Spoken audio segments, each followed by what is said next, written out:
नमस्कार दर्शकों, साहित्य मन में आप सभी का स्वागत है।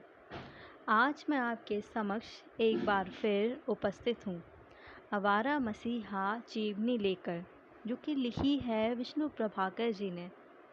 इस जीवनी के प्रथम पर्व के संपूर्ण भागों का वाचन पूर्ण हो चुका है। अगर आपने उन्हें नहीं सुना तो आप मेरे चैनल पर जाकर उनका वीडियो प्राप्त कर सुन सकते हो। आज हम शुरू करेंगे द्वितीय पर्व का भाग 14। भाग 14 से पूर्व द्वितीय पर्व के जितने भी भाग हैं उनका वाचन भी वीडियो के रूप में आप मेरे चैनल से प्राप्त कर उन्हें सुन सकते हो। अब हम शुरू करेंगे भाग 14। द्विजेंद्र लाल राय शरद के बड़े प्रशंसक थे और वह भी अपनी हर रचना के बारे में उनकी राय को अंतिम मानता था। लेकिन उन दिनों वह काव्य में व्यभिचार के विरुद्ध आंदोलन कर रहे थे, इसलिए चरित्रहीन को स्वीकार नहीं कर सके। पीढ़ियों का संघर्ष हर युग में होता आया है। जिस युग के वे थे, उनके लिए स्थापित मूल्यों और परंपराओं के इस अस्वीकार को समझ पाना असंभव जैसा था। फिर भी हो सकता है वह जीवित रहते और पूरा उपन्यास पढ़ पाते तो अपनी राय बदल देते, क्योंकि सावित्री मैस की नौकरानी होकर भी सचमुच सती सावित्री है। वह उच्च कुल की मशीला और सुशिक्षिता कन्या है। परिस्थितियाँ उसे मैस की नौकरी करने के लिए विवश कर देती हैं, लेकिन शरद उसकी समस्त व्यथा वेदना के भीतर उसे सतत से नहीं डिगने देता। किरणमयी के शारीरिक प्रेम के विरुद्ध सावित्री का प्रेम व्यापी है। वह चिर आदर्शवादिनी है, इसलिए उसका पद संकलन नहीं हो पाता। लेकिन तत्कालीन समाज इस बात को नहीं समझ पाता। उच्च मध्यवित्त श्रेणी की आचार नीति ही तब सर्वप्रिय थी। संस्कारों से मुक्ति पाकर समाज अपनी झूठी नैतिकता के भीतर नहीं झांक सकता था। शरद इस नैतिकता के ढोंग को पहचान गया था। केवल इतना ही नहीं, अन्यथा वह पूर्ण नैतिक है। यहाँ तक कि किरणमयी को भी उसने गिरने नहीं दिया। दिवाकर के साथ एक सैया पर सोकर भी वह चरित्रवान ही बनी रही, लेकिन चरित्रहीन नहीं। पहले 6 महीने तक भारतवर्ष में उसकी कोई रचना नहीं छपी। इसका एक कारण था द्विजेंद्र लाल राय की मृत्यु। चर्चा थी कि नया संपादक अवकाश प्राप्त न्यायाधीश और बंग साहित्य परिषद के सभापति श्री शारदाचरण मित्र होंगे। तब शरद ने प्रमथ बाबू को लिखा, द्विजेंद्र बाबू जो काम कर सकते वह क्या शारदा बाबू द्वारा होगा। वह स्वयं ही नहीं गए, उनके साथ उनका असाधारण प्रभाव भी चला गया। मुझ में अब साहस नहीं कि कुछ लिखकर भेजूं। उनके रहते उनकी प्रशंसा पाने के लोभ से लिखा। शारदा बाबू के अच्छा बुरा कहने की क्या कीमत है, कौन उसे स्वीकार करेगा। लेकिन शारदा बाबू भी उसके संपादक नहीं हो सके। अंततः यह भार उठाना पड़ा। राय बहादुर जलधर सेन को और उनके संपादक में यथा समय स्वर्गीय द्विजेंद्र लाल राय के चित्र सहित भारतवर्ष का पहला अंक प्रकाशित हुआ। सौष्ठव और श्री की दृष्टि से उसने सभी को मुग्ध कर दिया, लेकिन ऐसा लगता है कि शरद को सामग्री की दृष्टि से बहुत पसंद नहीं आया। प्रमथ को लिखा, द्विजु द्विजु जा एक वर्ष जीवित रहते, द्विजी दा एक वर्ष जीवित रहते तो भारतवर्ष अक्षय हो उठता। अब तो उसकी स्थिरता के संबंध में सचमुच आशंका होती है। बहुत संभव है इस कारण भी वह उसके लिए तुरंत नहीं लिख सका। उसकी रचना छापने का अवसर उन्हें दिसंबर में ही मिल सका। यह रचना थी विराज बाबू। विराज बाबू उसने भारतवर्ष को भेजी। इस बात से फणींद्र का चिंतित होना स्वाभाविक था। इस चिंता को शरद समझता था, इसलिए बार बार उसने फणींद्र को विश्वास दिलाया, आपके पत्र को मैं अपना पत्र मानता हूँ। उसकी हानि हो ऐसा कोई काम नहीं करूँगा। केवल प्रमथ को लेकर झंझट है। वह परिचित ही नहीं, परम बंधु है। चिर दिन का अति स्नेह का पात्र है, इसलिए सोचना होगा। न सोचने पर कैसे होगा। यह उपन्यास बर्मा के उसके मित्रों को बहुत अच्छा लगा, पर वह विराज के अधपतन को स्वीकार न कर सके। योगेंद्र नाथ सरकार ने कहा, अच्छा, विराज के आत्मघातिनी हो जाने से यदि वह हाथ पांव बांधकर जल में डुबा दी जाती और उसी अवस्था में मछलियों का शिकार करने वाला जमींदार उसको अपने बजरे में खींच लेता तो विराज के पक्ष में क्या यह कम पाप होता। हिंदू नारी स्वामी के ऊपर अभिमान करके घर छोड़ दे और फिर आत्महत्या की चेष्टा करे। सर्वनाश! इन दो से अधिक कोई पाप क्या दुनिया के शास्त्रों में है। स्वामी के अभिमान करके कुल त्याग करने में सोचता हूँ ईसलीन का कितना असर हुआ है। यद्यपि यह बात और है। शरद बाबू ने उत्तर दिया, संसार में असंभव कुछ नहीं है। जिन्होंने शेक्सपियर की रचनाएं अच्छी तरह पढ़ी हैं वह इस बात का प्रमाण खूब दे सकते हैं। क्या कह सकते हो कि शेक्सपियर से बढ़कर दूसरा आदमी इस पृथ्वी पर पैदा हुआ है जो नर नारी के चरित्रों को समझता हो। योगेंद्र नाथ सरकार इस बात पर कोई उत्तर नहीं दे सके। इस प्रकार का साक्षेप कलकत्ता के मित्र ने किया था। तब शरद ने एक और भी बात कही थी। दिन पर दिन अनाहर रहने और मानसिक चिंताओं के कारण तन और मन दोनों ही विकल हो उठे हैं। वह क्षणिक उत्तेजना के कारण कुछ भी कर सकता है। मैंने अपनी आँखों से यह अवस्था देखी है।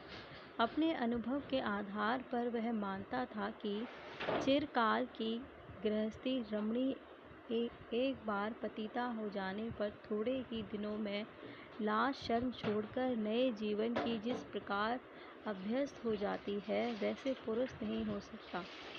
विराज बहू को लिखने में शरद को 1 महीना से अधिक लगा। असीम धैर्य के साथ काट पीट करके वह लिखता था और फिर सरकार को सुनाकर विचार विनिमय भी करता था।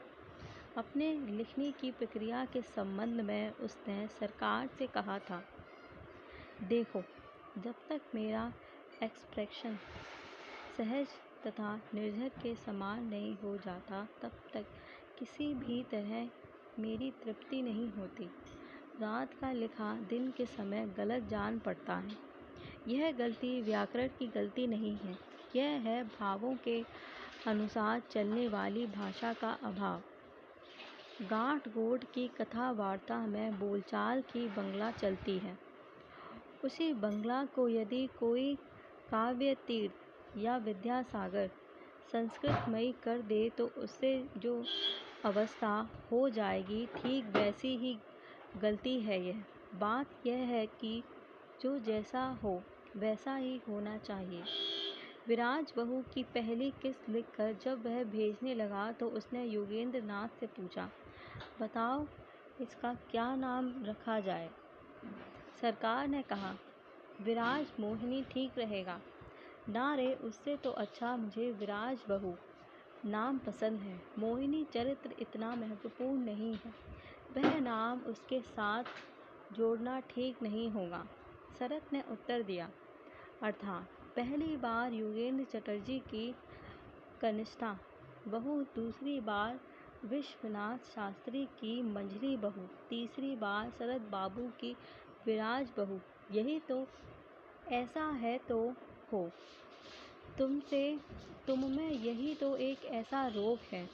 उनकी कनिष्ठा बहू, मंझली बहू, जिन्हें खुशी हो, मेरा उनसे क्या नुकसान होता है।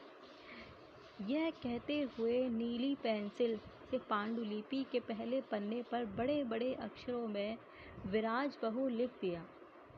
नीचे छोटे छोटे अक्षरों में लिखा था गल्प। यह देखकर सरकार ने प्रतिवाद किया, यह नहीं होगा।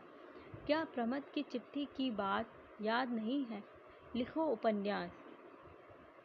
शरत ने गल्प शब्द काटकर बड़े बड़े अक्षरों में लिख दिया, उपन्यास। लेखक रूप में प्रसिद्ध होने पर उसकी प्रतिष्ठा भी बढ़ रही थी। उसके साथ ही अब उपेक्षा से उसे चिढ़ाते नहीं थे। इसके विपरीत जब भारत से स्वदेशी आंदोलन के नेता श्री सुरेंद्र नाथ सेन संगून आए, तब उनकी अभ्यर्थना के लिए जो सभा आयोजित की गई, उसके सभापति के पद पर उसी को बिठाया गया। जीवन में पहली बार वह अध्यक्ष की कुर्सी पर बैठा था। तब वह कितना नर्वस हो उठा। शेर, 1.5 शेर की माला गले में पड़ी थी। उसके भार से सीधा खड़ा नहीं हो पा रहा था।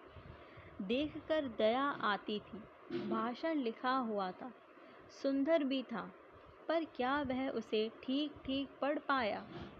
उसकी इस घबराहट के अनेक कारण थे, शारीरिक और मानसिक। शरीर से अब वह बहुत अशक्त हो गया था। जिस प्रकार का जीवन कुछ दिन पूर्व तक उसे जीना पड़ा था, उसमें स्वास्थ्य अच्छा रहता तो आश्चर्य ही होता। बुखार, न्यूरॉलजिक दर्द और पैचिस, ये उसके चिरसंगी थे। फिर वह अफीम भी खाता था। रात में वह कुछ अधिक ही चढ़ जाती थी, इसलिए अक्सर ही लिखने पढ़ने में व्यवधान पड़ता था। इसलिए मित्रों ने उसे लिखा कि अब वह कलकत्ता आकर रहे, लेकिन उसको यह बात उस समय बिल्कुल पसंद नहीं आई।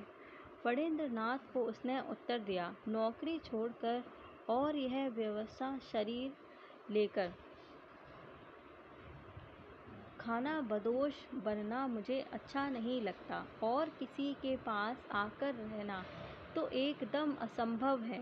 अस्पताल में मरूंगा, पर किसी भी हालत में पीड़ित शरीर को किसी के घर में अंतिम बार नहीं रखूंगा। इससे मैं घृणा करता हूँ। अगर गया तो मैं अपनी बड़ी बहन के यहाँ ही रहूँगा। एक प्रकार से वही मेरा घर द्वार है।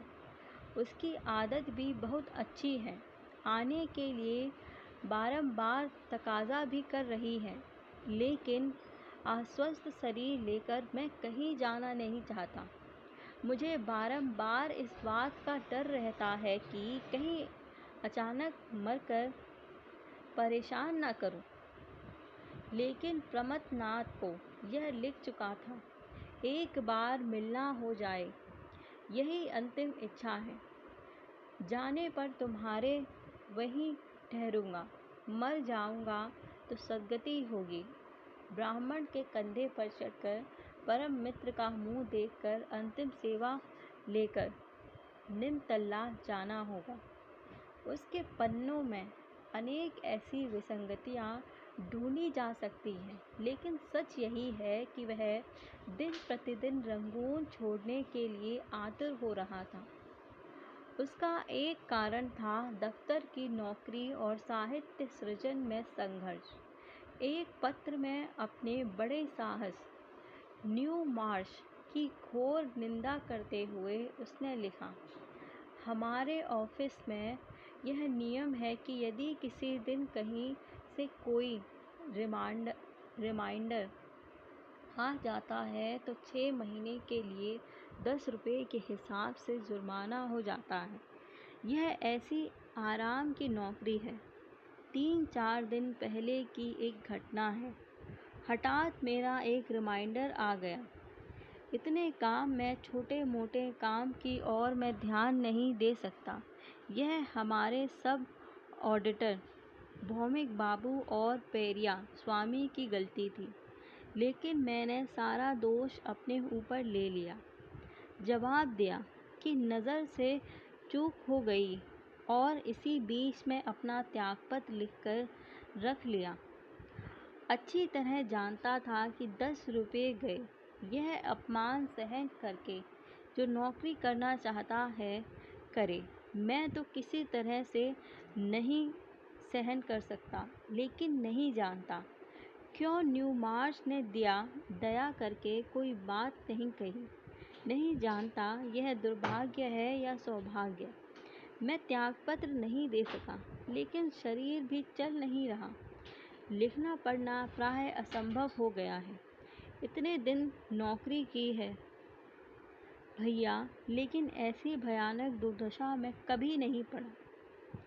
उस दिन झोंक में आकर लज्जा और संकोच त्याग मित्र महाशय को एक चिट्ठी लिखी कि जैसे भी हो, जो भी हो, कलकत्ता में एक नौकरी दिलवा दो। मैं इस्तीफ़ा देकर चला आऊँगा।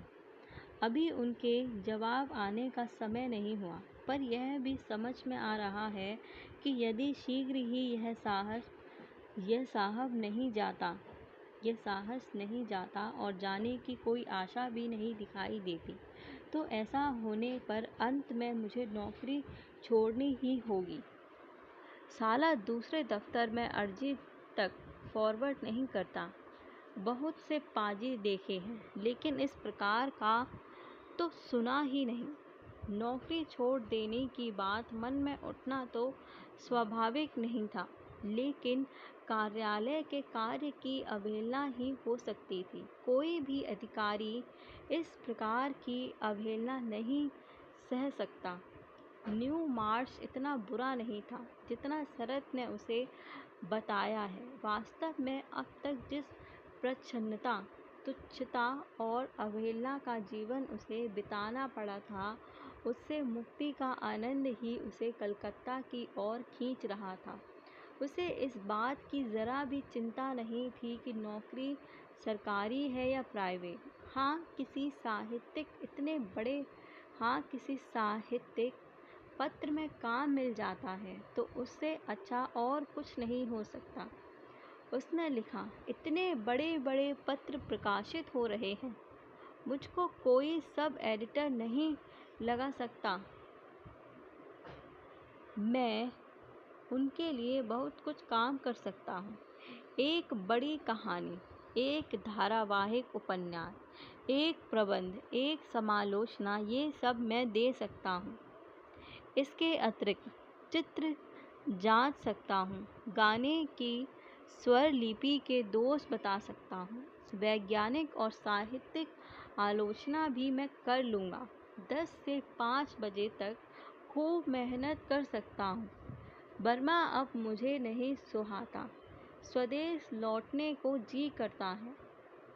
रंगून के भद्र बंगाली समाज में उसका अब भी सम्मान नहीं था।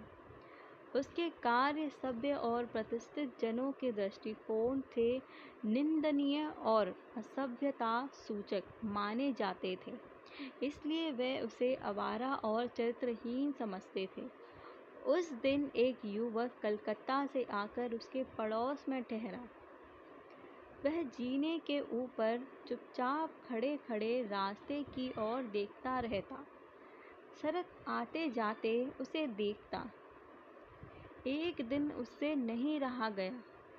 उसने पूछा, अकेले चुपचाप रास्ते की ओर आप क्या देखते रहते हैं? युवक ने उत्तर दिया, यहाँ के लिए नया हूँ, किसी से परिचय नहीं है। तुम्हारा नाम क्या है? पवित्र गंगोपाध्याय। शरद बोला, मेरा नाम शरद चटर्जी है। मैं अकाउंटेंट जनरल के दफ्तर में क्लर्क हूँ। कल तुम मेरे घर आओ। युवक इस अनाहुत आमंत्रण को अस्वीकार नहीं कर सका और दूसरे दिन निश्चित समय पर उसने द्वार पर आकर आहट की। शरद स्वयं दरवाज़ा खोलने आया। युवक ने अंदर आकर देखा, दीवार के एक ओर पुस्तकों से भरा रैक, दूसरी ओर मेज कुर्सी है।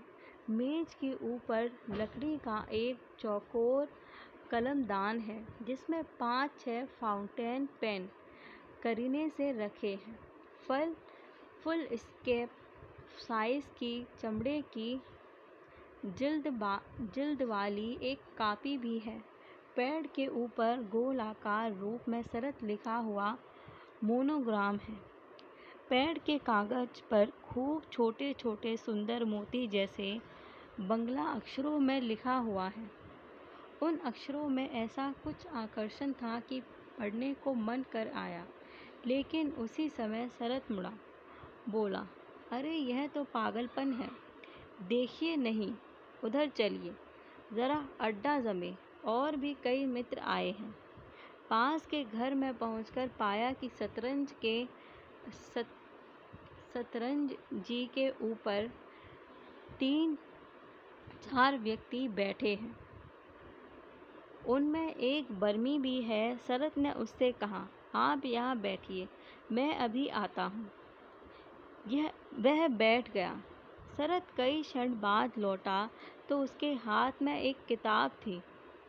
उसे दिखाकर बोला, साहित्य मासिक पत्र में यह जो पवित्र गांगुली की कविता निकली है, यह क्या आप ही हैं? युवक ने कुछ जवाब न देकर सिर झुका दिया। अब समझने को कुछ शेष नहीं रहा था।